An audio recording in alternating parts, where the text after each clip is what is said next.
Aujourd'hui, à Mandelieu, une collecte de dons s'est tenue afin de promouvoir la solidarité et l'encouragement aux dons. Tout au long de la journée, de nombreux habitants ont répondu présents pour soutenir cette initiative essentielle. Donneurs, personnels soignants et organisateurs ont partagé leurs témoignages et rappelé combien ce geste est simple mais crucial, et qu'il contribue chaque jour à sauver des vies. Andrea Torza-Budiani, je suis chargée du développement pour le don de sang sur la maison du don de Nice.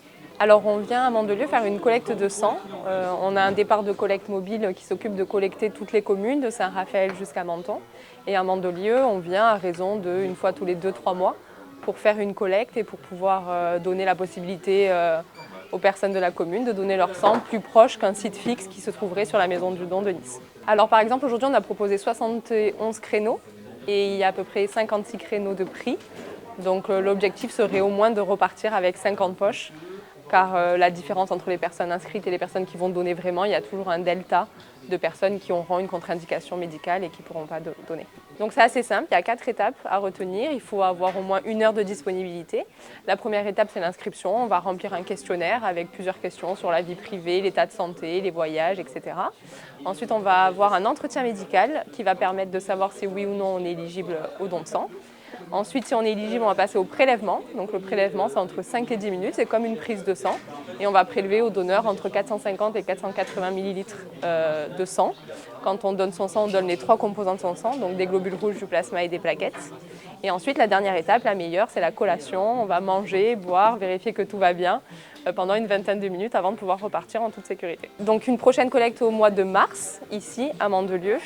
Sinon, on peut retrouver toutes les infos des collectes sur le site de l'établissement français du sang. On peut se géocaliser avec le code postal et on voit la collecte la plus proche de notre lieu de vie. Par exemple, ici, on revient dans 2 mois, on revient le 12 mars. Ensuite, oui, il y a des collectes vraiment tous les jours. Il faut pouvoir voir, il y en a à Cannes, il y en a à Antibes, à Valbonne. Donc il faut voir suivant les jours où on est disponible, où on se trouve. Et une maison du don qui est à Nice, ouverte tous les jours du lundi au samedi. On a vraiment besoin de tous les groupes sanguins, donc le O, le A, le B, le AB, et après il y a le résus, positif ou négatif. Le O négatif est ce qu'on appelle le donneur universel, celui qui donne à tout le monde, donc c'est vrai qu'on a un fort besoin parce que le stock descend vite. Nous on parle en jours de stock, donc pour être bien et pouvoir transfuser tous les patients, les malades, les accidentés, on a besoin d'être entre 12 et 15 jours de stock. Il y a des groupes sanguins qui sont en ce moment un peu plus rares, où on n'a pas beaucoup de stock, ce serait plutôt le B négatif, mais c'est en concordance avec la répartition des groupes sanguins dans la population.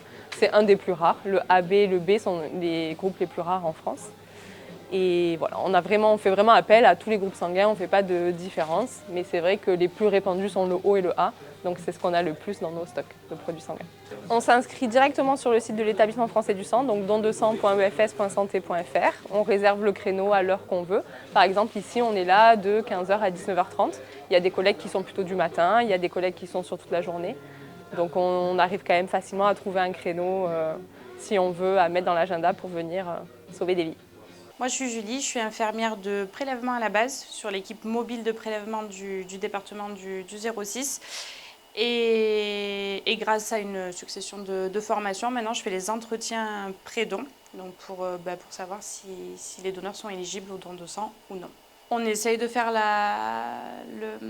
le maximum le recueil de maximum d'informations pour évaluer le risque donneur et le risque receveur, donc des risques qui pourraient porter atteinte au donneur pendant le don de sang ou après le don de sang, ou alors des risques qui peuvent porter atteinte ou préjudice au receveur, donc celui à qui est destinée la poche de sang plus tard. Le risque majeur pour le receveur, ça va être le risque infectieux. Donc nous, on insiste beaucoup sur tout ce qui est tatouage, piercing, boucle d'oreille, on en entend beaucoup parler à l'extérieur.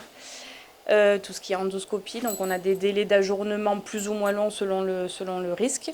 Les voyages aussi, selon les zones où les donneurs voyagent. Il y a un risque de transmission maladie de Chagas, la dengue, le chikungunya dont on entend beaucoup parler ici, et le paludisme aussi.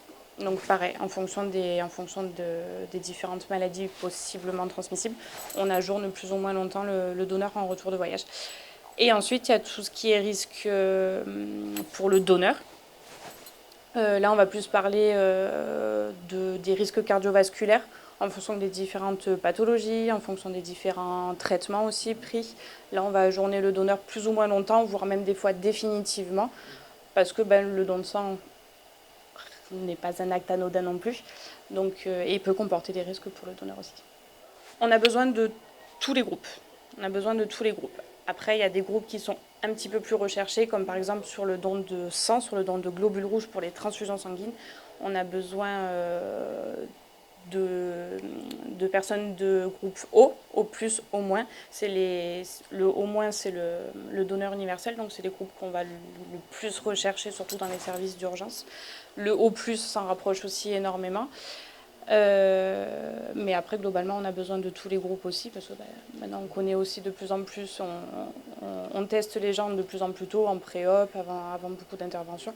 Et donc, les gens connaissent leur groupe. On a des dossiers au niveau des hôpitaux qui sont quand même bien répertoriés, donc on peut plus facilement maintenant cibler les transfusions sanguines aussi. Donc, on a besoin de tous les groupes. Il y a des groupes, après, qui sont aussi plus éligibles aux dons de plasma, dont on parle aussi énormément aujourd'hui. André a dû beaucoup vous en parler.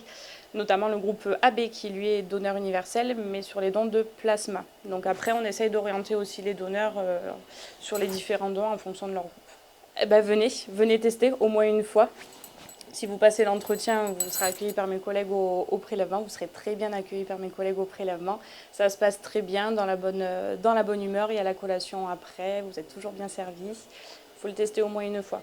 Peur des aiguilles ou pas, phobie des aiguilles ou pas, ça on en entend tous les jours et les gens ils reviennent après et ils sont contents d'avoir donné. C'est la petite Béa qui prend 40 minutes en tout et pour tout, du début à la fin.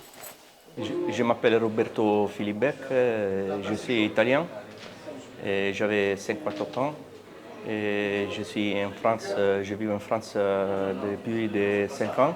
Je suis un donneur habituel. Aujourd'hui, je suis ici pour faire mon donation comme d'hab et je crois que c'est une bonne chose pour la santé des autres personnes, pour les personnes malades, pour les personnes hospitalisées. Et c'est une bonne chose. Moi, je fais la course à pied avec une team en Italie et c'est moi que j'ai créé un groupe de donation de sang. Donc, des fois, je suis réussi à récupérer 15-20 personnes par fois pour faire la donation de sang. Et pour moi, c'est une bonne chose. C'est un geste pour les autres personnes qui ont besoin de sang. Je crois qu'il faut bien réfléchir. Il faut essayer une fois pour regarder comment ça passe. Et il n'y a pas de risque, c'est parce qu'il y a des entretiens avec les médecins, donc c'est une bonne action à faire pour toutes les personnes qui n'ont pas de problèmes de santé. À mon avis, c'est bien pour tout.